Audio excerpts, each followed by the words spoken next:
Today's case is so incredibly tragic. Now, it doesn't involve a crime, but cave diving is so interesting to me.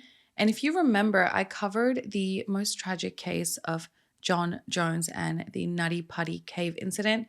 So, this case today is similar, but this cave is underwater. Did you think caves could get any scarier? Well, today's case does. Hi guys, welcome back. If you're new here, my name is Zara, and on this channel we talk about mostly true crime. Today's case is a little bit different. It's about cave diving. So if you're interested in this kind of content, if this is for you, please join the fam, hit that subscribe button, hit the like button too. It really, really helps out the channel. And share the video if you like, because today's case is just, that's the only way to describe it. Let's get into it. The cave we are talking about today is located in the Northern Cape province of South Africa.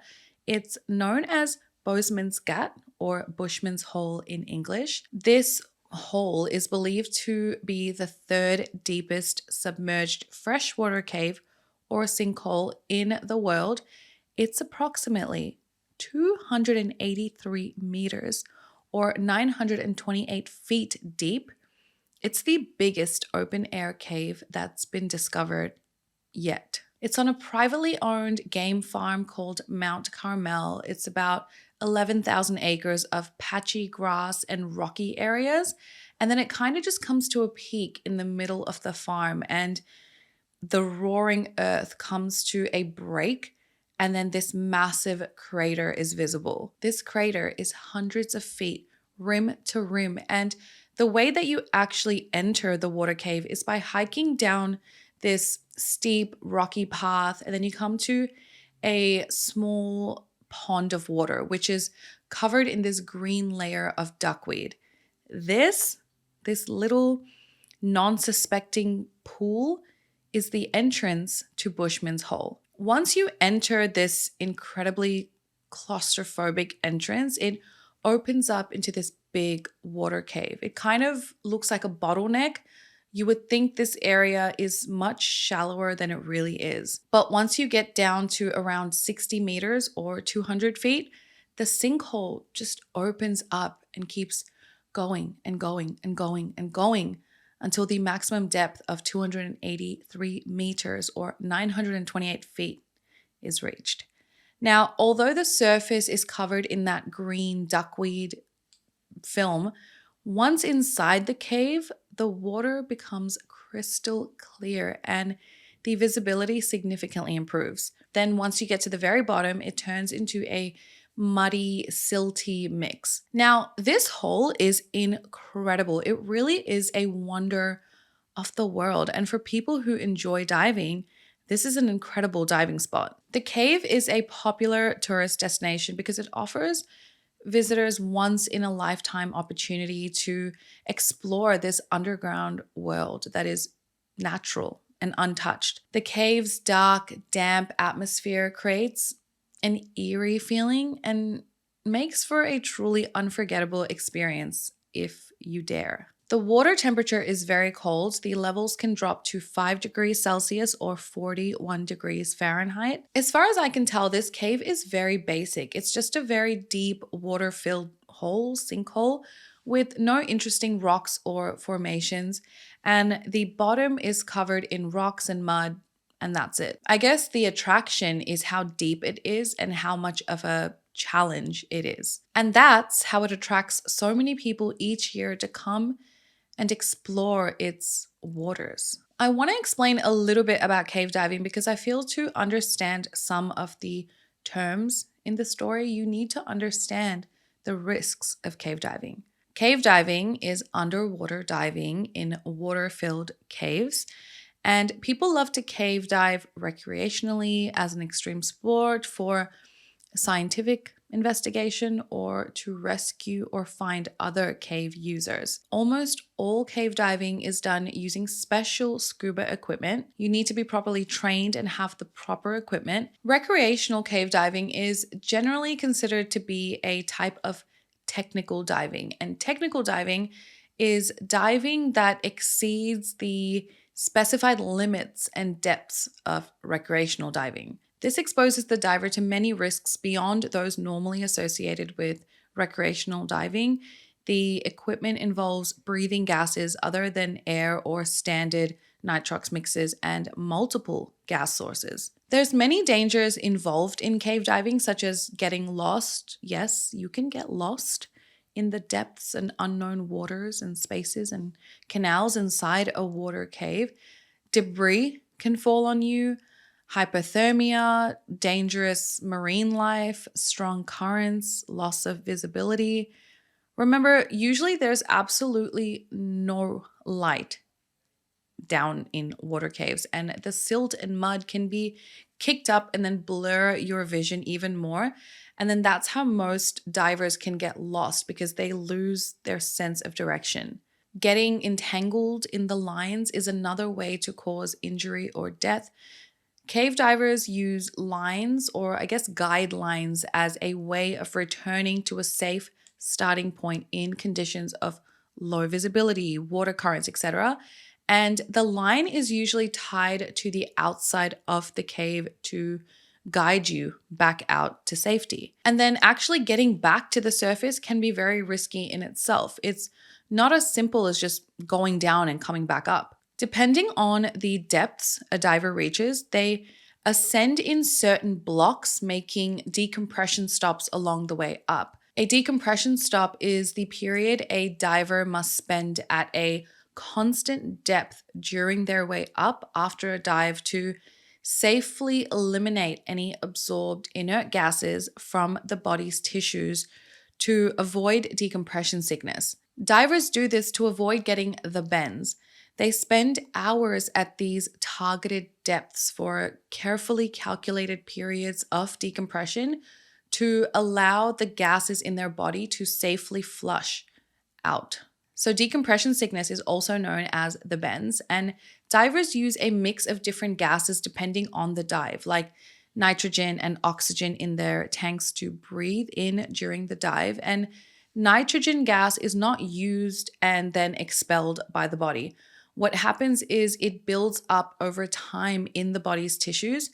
And when the diver returns back to the surface, if he does get decompression sickness, it's due to the nitrogen bubbles being released and blocking blood flow and disrupting blood vessels and nerves by stretching or even tearing them. It's kind of like opening a bottle of soda. So you can't see the gas inside the bottle because it's mixed in with the liquid, which is under pressure.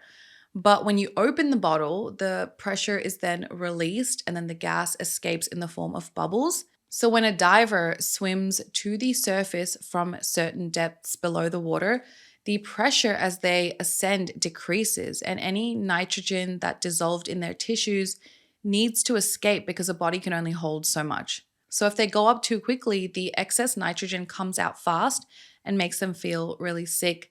They can experience severe pain, fatigue, coughing, chest pains, dizziness, and even death in some cases. I hope all of that made sense because it's important to understand what happens next. So for Bushman's Hole, the descent to the bottom can take around 15 minutes, but over 12 to 14 hours to safely ascend to the top, making decompression stops along the way. So as divers say, if you do the depth, you do the time. Nitrogen narcosis is also another dangerous risk of cave diving. It's an effect of the pressure and the mix of gases a diver is breathing in during the dive. So basically, breathing in these combination of gases at such deep underwater pressures can kill you. It's riskier the deeper they go, and it's essentially like drinking one martini every 10 meters you drop down, or drinking an entire bottle of alcohol on an empty stomach. Oxygen can become toxic and the nitrogen can act like a narcotic. So the deeper you go, the stupider you get. The symptoms are similar to being drunk, hallucinate, they can become disoriented, they can have poor judgment, etc., which obviously is not good when you're doing something as intense as cave diving. So after hearing all of that, are you guys so excited to go cave diving with me? because I'm not. Oh my God, those things alone make me feel like, holy crap, why would you do any of this? But people love it. Now, how the hell do these untouched areas get discovered? Well, someone has to discover it, right? And no one had any idea how deep Bushman's Hole was until someone explored it first. It was believed to be first explored by amateur diver Mike Rathborn in 1977. But in 1981, Nuno Gomes, who was originally from Johannesburg, made his first dive into Bushman's Hole and got to almost 250 feet, 76 meters. 7 years later, he made his second dive, and this time he got to just over 400 feet, 122 meters. And after this, Bushman's Hole was now gaining notoriety for its massive depth. Its reputation as a deep diver's cave started to spread.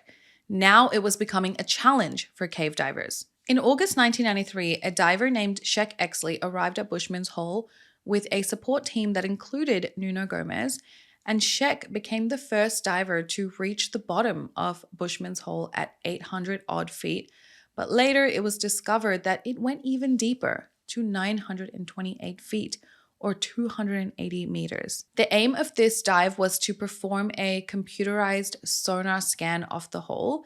Nuno Gomes went on to explore Bushman's Hole a couple more times and once even had to be hospitalized due to decompression sickness, but later he recovered well. Dion Dreyer was born on 7th August 1974 to his parents Theo and Marie. He had a younger brother named Werner, and they grew up in the town of Vereniging. Dion grew up loving adventure in any shape or form, and at first he raced cars, motorcycles, and his brother said he could never sit still. At a young age, he got into diving, and at the age of 20, after he logged around 200 dives, he was invited to join a South Africa Cave Diving Association dive at Bushman's Hole during the 1994 Christmas break. Their plan was to go down to halfway, so 492 feet, 150 meters, and they asked Dion to dive support. The team was actually assembled by Nuno Gomes, and Dion was so excited, and 2 weeks before he was set to leave for the dive, his grandfather passed away. During a family dinner one night after his grandfather's passing, he casually mentioned if he had a choice of how to go out in life, he'd like to go out diving. His father, Theo, remembers this statement vividly. His mother, Marie, begged Dion not to go. She knew that Bushman's Hole had previously taken the life of another diver named Eben Laden, who blacked out at 200 feet or 60 meters the year prior in 1993. But Dion was up for the challenge and wanted to go. And so he did. On 17th December 1994, the team, they gathered together at Bushman's Hole for a practice dive. The final dive was due to take place later that week. So the team went down, the dive went well, and they were now making their way up. As the group were ascending together, the diver in front of Dion turned around, saw Dion, who exchanged hand signals with him indicating, he was fine. So they continued ascending, and then 30 feet or 10 meters later, that same diver turned around, and after a quick diver count, they were one short. Then another diver dragged his finger across his neck. The lead diver then saw a light down below, fading into the darkness. It was Dion's flashlight. The lead diver then began swimming desperately down to save Dion, but stopped after he realized that Dion was sinking so fast. He was already more than 100 feet or 30 meters deeper, and the lead diver knew it was a suicide mission to chase after him. It's believed that Dion suffered from a deep water blackout from carbon dioxide buildup. A couple weeks later, Dion's parents paid for a mining company to attempt to bring Dion's body up to the surface. However, only his helmet was able to be retrieved. Theo and Marie placed a memorial plaque on a rock wall above the entry pool. Theo stated his son had the most majestic grave in the country. And he said, well, this will be his final resting place. And that was what they would believe for the next 10 years.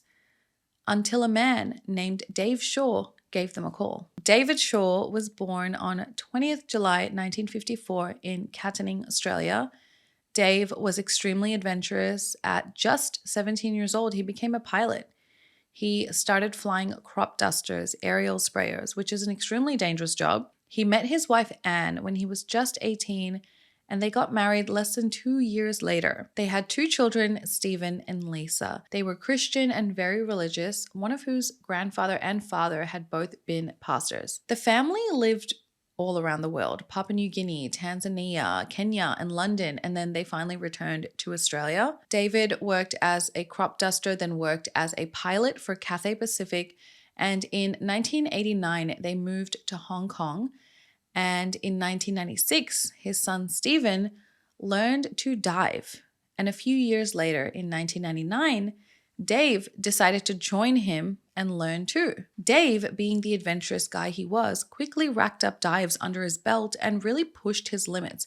On one dive, when he still had under 30 dives under his belt, he went down to 91 feet, 28 meters, while his buddies only went to 59 feet or 18 meters. Because he worked as a pilot for Cathay Pacific, most of his diving was done in short bursts with long periods of no diving in between as he was working, flying around.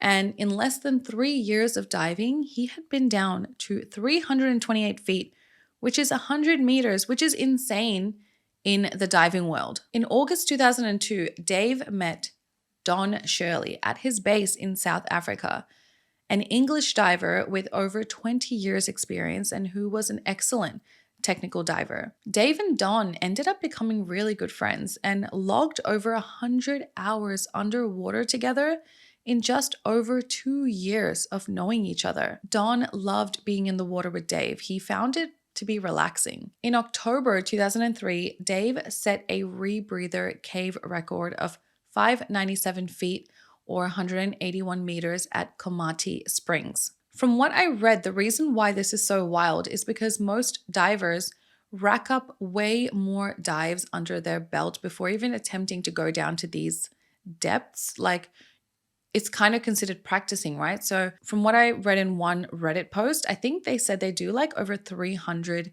dives before like even getting to something that deep. And Dave, he had only 30 dives under his belt, which is what, like 1/10 is the mathing. So it's considered like crazy to do. In June 2004, Dawn introduced Dave to Bushman's Hole. On their first dive, Dave went down to 725 feet or 220 meters, another world record for a closed circuit rebreather in a cave.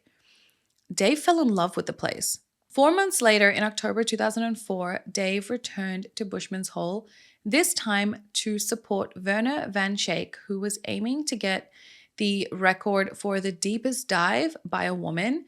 She got to 221 meters. A few days later, Dave, who was 50 years old, made his third dive into Bushman's Hole. This time, he got to 885 feet or 270 meters deep. Only 2 divers had ever been close to this depth in Bushman's Hole before.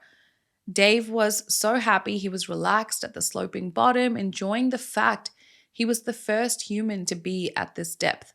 As he's chilling there, he's shining his flashlight around. He saw something shocking at about 50 feet or 15 meters to his left. In the crystal clear water, he saw a human body. It was on its back, the arms stretching towards the surface, and Dave knew immediately who it was: Dion Dreyer. Divers who had visited Bushman's Hole before had been keeping an eye out for his body for over 10 years. Dave immediately swam to Dion. He could see that Dion's black and brown wetsuit was still intact with his tanks and harnesses still attached. Dion's head and hands were now skeletonized with his mask still in place on his skull. Dave tried to lift Dion's body to bring it to the surface, but the few times he tried, it just wouldn't budge. Dion's tanks seemed to be buried into the mud below him. At this point, Dave knew his time was running out, so he tied a line to Dion's tanks and then began making his ascent to the top. As he approached Don at around 400 feet or 121 meters, he wrote on an underwater slate, "Found body." Don read the note and was like, oh my God. And then he left Dave to make his own ascent to the top, as Dave had another almost 9 hours of decompression to complete because he went deeper than Don. Don knew that Dave would want to come back to get Dion's body. Don himself would have been happy leaving Dion where he lay, but he knew Dave. He was a record breaker. He wanted to push the limits, and he now had the chance to return a young man's body to his parents, to do something meaningful, and also, in the process, achieve the deepest body recovery in the history of diving. Don stated that Dave took it personally. He felt connected to Dion and knew he had to try. On October 30th, 2004, he immediately got in touch with Dion's parents and said, "I will go and fetch your son." Theo immediately responded, "Yes, absolutely, yes." More than anything, Theo realized he just wanted to see his boy again. Dave promised them that he'd retrieve the body and bring their boy back home.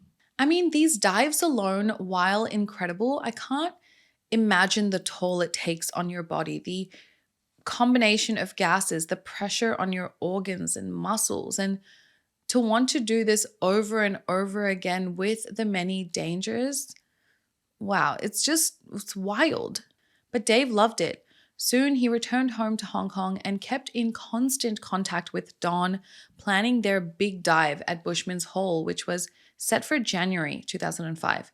This big dive was researched and planned out. Forensic experts were consulted, and they guessed that Dion's corpse would be mostly bone at this point. And the plan was to dive down and retrieve Dion's body and place him in a body bag to minimize the risk of the body falling apart. Dave, with help from his wife Anne, designed a silk bag with drawstrings long enough to fit over Dion's fins. Anne was stressed out about the whole thing, about the dive, about the body recovery, and wanted to be notified as soon as Dave was on the way up. However, Dave told her the dive would be taking place the day after it really was, so he could just call her once he was at the surface instead of her worrying all day. 6 days before the dive, Dave arrived in Johannesburg, and together with Don, they dove in Komati Springs, and here they practiced putting a body into the bag with Don playing the part of the corpse. It went smoothly at 66 feet, 20 meters, and it only took a couple of minutes. On Saturday, January 8th, 2005, the dive was scheduled to take place at 6 a.m. It would last roughly 12 hours, and his team consisted of 7 divers, a doctor, and a police team. Werner van Schaik would be running the dive as a surface marshal.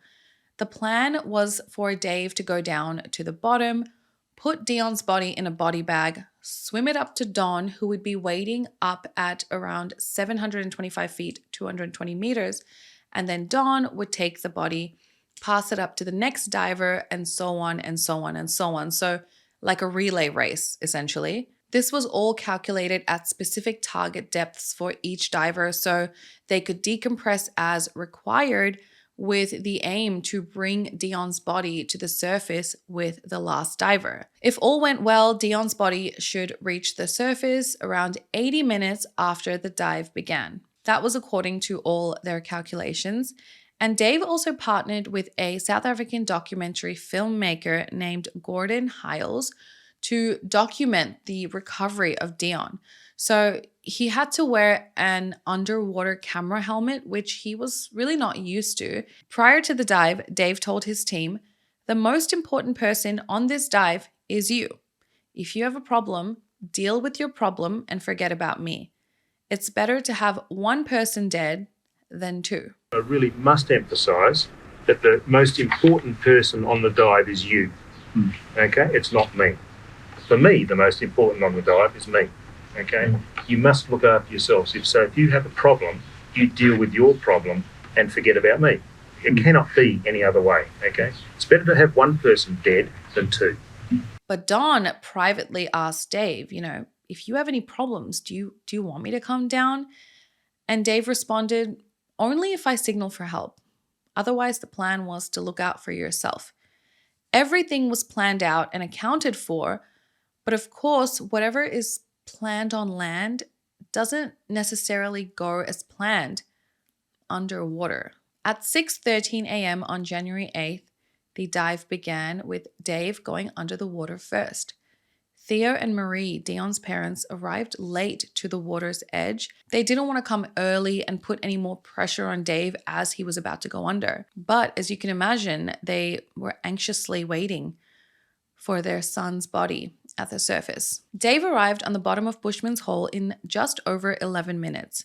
He approached Dion's body and began placing him in the body bag. 13 minutes after Dave went down, it was now Don's turn to go under, and each diver would follow respectively when they got the go-ahead. As Don arrived to the meeting point at 725 feet or 220 meters, the water was so clear he could see Dave's light clearly at the correct spot. As he looked closely, he saw that Dave's light was not moving. It didn't make sense. At this point, Dave should have been ascending with Dion's body. Don knew that something was very wrong. Dave didn't signal for help, but Don didn't care. He went straight for Dave, foregoing the plan. Don had now hit 800 feet, 243 meters, deeper than he had ever been, when suddenly he heard a crack and a fizzle sound.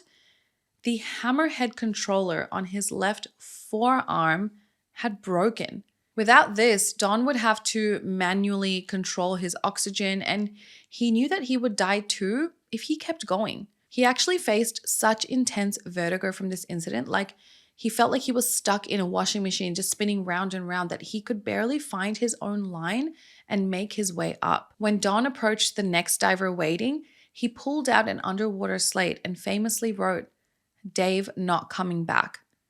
They both looked below into the blackness and realized the sad reality. No Dave, no Dion. The dive on which Dave died was the 333rd of his career. At the surface, while they waited the hours for the divers below to decompress and return to the top, sadness filled the air. They were not expecting this. However, Verna still had 5 divers in the water that she had to focus on. Later that evening, Dave's wife Anne was informed of the incident back in Hong Kong. After all the divers surfaced, most of the team went home. By Wednesday, the team returned to sing Amazing Grace at the water's edge. As the team began retrieving the used tanks and lines and the divers were surfacing, they were asked by the police if they had seen the bodies. The divers that were in the water were like, "What are you talking about? What bodies?" Chillingly, Dave's body had floated to the top, and entangled in his lines right beneath him was Dion. Dave Shaw died doing it, but Dion's body had finally been taken back from Bushman's Hole. After their bodies were recovered, they saw that the camera was still attached to Dave's helmet. It captured Dave's final moments, and the timeline went as follows. So the footage is actually quite, as you can imagine, distressing. But basically, Dave enters the water. 11 minutes and 33 seconds later, he reaches the bottom. He follows the line to Dion's body. 12 minutes and 35 seconds later, he reaches Dion's body and he pulls out the body bag. At 13 minutes and 25 seconds, he pushes the bag over Dion's legs, and Dave's breathing is now slightly heavy. As he's doing this, the silt on the floor gets kicked up and the water gets cloudy. 13 minutes and 47 seconds later, Dion's body floats free of the silt and the mud. He continues trying to pull the bag over Dion's body, and at this point, Dave's breathing is heavier and it's rapid. At this point, Dion's head falls off the body and is floating in front of Dave. At 14 minutes and 29 seconds, the line gets snagged on Dave's light on top of his helmet. His breathing is now heavier, and then he eventually manages to clear the line. At 15 minutes and 5 seconds, at this point, Dave is most likely affected by carbon dioxide now, as he's fumbling quite a bit. He begins acting confused. He reaches for Dion's torso instead of the feet. He just rests his hand on Dion's skull and doesn't seem to notice. Dave then tried to open a pair of scissors to cut the tanks away as he rolled the body bag over Dion, but he just holds the scissors. He doesn't end up using them. Now he only has 75 seconds before he is supposed to leave the bottom. At 16 minutes and 15 seconds, he checks his time, then goes to leave, but he gets caught on the line. He tries to untangle himself and then cut the line. His breathing is very hard and very rapid at this point. At 17 minutes and 10 seconds, he is 1 minute over time. He tries to move the line, dragging the body with him, and his breathing is now very rapid and shallow. He grunts and he's gasping. At 20 minutes and 41 seconds, his breathing starts to fade. He begins to pass out. Dave is dying. It's heartbreaking for his team to watch this footage. So what happened? What went wrong? Well, it's believed that Dave suffered from nitrogen narcosis, a condition that makes divers feel intoxicated and disoriented. The combination of the depth and the gases led to Dave becoming disoriented, not thinking clearly, and this was equivalent to him downing 6 to 7 martinis on an empty stomach. He couldn't focus on the dive anymore. He could only focus on one thing, which was retrieve the body. Dave took 36 shallow breaths in a minute. He was hyperventilating, and when Don tried to recreate his breathing pattern, Don nearly passed out. Another thing that contributed is that all their planning never took into account not putting Dion's body in the bag. When Dave was trying to put Dion in the bag and his body became dislodged from the silt, his corpse was now free floating in the water and rolling all in front of Dave. This was totally unexpected and unplanned for. Dion's corpse, as was later discovered, was not actually completely skeletonized. Instead of decomposing, his corpse had essentially mummified into a soap-like composition that gave the body mass and neutral buoyancy. The fact that the body was now loose and floating in the water and was not pinned to the ground was not one of the scenarios that was planned for.